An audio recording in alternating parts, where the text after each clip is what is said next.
What's up, you guys? My name is Jake and I live in this RV full time. I've been slowly remodeling it, just trying to make it a little bit better, and it's coming along. But I'm getting a little tired of sleeping between these exposed wires. I'm gonna see what I can do about it and build myself a custom light fixture. First part of the job was using this old fence board and sketching a little mountain scene on it.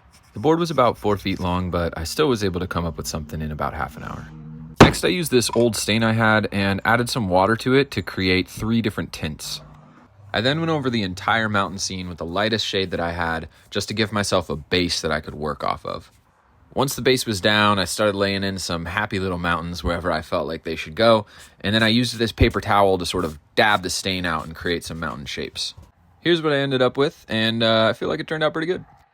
Next, I flipped the board over and just lightly sanded the back to create a smooth surface for the LED light strips to attach to. I measured out the amount of light strip I wanted, trimmed it, and then stuck it to the back with the idea that it would bounce off the wall and diffuse the light.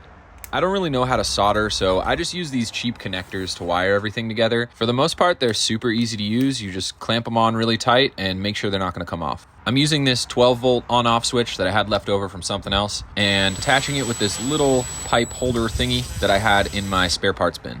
It was super low profile and a perfect fit, so pretty happy. Finally, I'm drilling some holes in the top, hoping that the light will shine through them and they might look like stars. Haha, we're lit.